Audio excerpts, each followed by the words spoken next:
The study How to Predict and Reduce Burnout Among Workers focuses on understanding the causes of burnout in employees in the workplace and how to prevent or mitigate its symptoms. The question that guided this research was as follows: what organizational flaws lead to burnout among workers, and what improvements can be made to reduce employee burnout and increase work motivation? Ensuring employees are energized and invested in their work is among the strongest ways to keep productivity high, so this research is critical for the future of the workplace. Reducing or eliminating this obstacle will both improve the efficiency of a company and improve the mental health of its employees. The first predictor of burnout that was identified is employees being paid too little, because in a study focusing on the earnings of nurses, a low salary led to a low retention rate. Having high levels of stress was also chosen as a potential predictor because stressful work environments leads to emotional exhaustion, which is closely related to burnout. Finally, receiving little to no recognition for accomplishment was selected as the third predictor, since in a study of Georgia Tech students, those who haven't had much recognition were found to have a low sense of motivation. If a worker observed any of these indicators during the average workday, it was hypothesized that they felt a high sense of burnout. Now we will go through the methods of this experiment. The recruitment for participants in this study was done largely through word of mouth and referrals through some of the close contacts by all the members conducting the research. There were 34 survey responses after each research member reached out to coworkers and senior figures from their work experiences. Now we can look into the demographics for this study. The gender of the participants was 73% male and 27% female. For the race and ethnicity of the participants, 50% were Black or African American, 33% were white or Caucasian, 7% were Hispanic or Latino, 7% reported other, and 3% were Asian. The age of the participants was in the range of 18 years old to 63 years old, with a median age of 22 years and a mean age of 32.57 years. For the status as a student of the time of taking the survey, 47% of participants were full-time students, 20% were part-time students, and 33% were not students. As for the study procedure, the participants were asked 21 total questions relating to the effects of low salary, stress and exhaustion, and no recognition for accomplishments on potential burnout, in addition to 9 questions relating to demographics.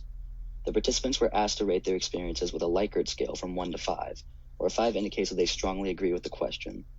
A potential question asked could be along the lines of, I feel emotionally drained from my work. The calculated Cronbach's alpha for the measures are as follows. The Cronbach's alpha for low salary was 0.48. For stress and exhaustion, it was 0.55. For lack of recognition for accomplishments, it was also 0.55. And for overall burnout, the determined Cronbach's alpha was 0.79. After about 30 days of data collection of the Qualtrics survey, we received about 34 responses that were appropriate to include for data analysis of our results. A series of statistical tests, including a calculation of Cronbach's alpha, final scores, descriptive statistics, and a correlation test and significance, were conducted for each independent variable and dependent variable to measure burnout. For the stress variable, there was a positive correlation of 0.417 to burnout, and a p-value of 0.014 was calculated from the correlation significance test.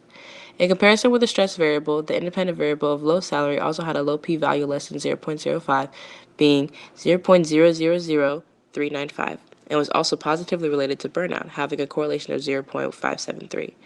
In contrast to the other two variables, the lack of recognition of accomplishments was positively correlated to burnout, having a correlation of 0.0215 but had a p-value greater than 0.05, being 0.523, meaning that the hypothesis of no recognition of accomplishment leading to burnout could not be supported by our data.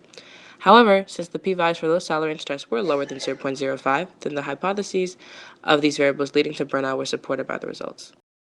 Hi, this is Michael, here to discuss the results of our study. Overall, the results do show that our hypothesized criteria do predict burnout to varying degrees.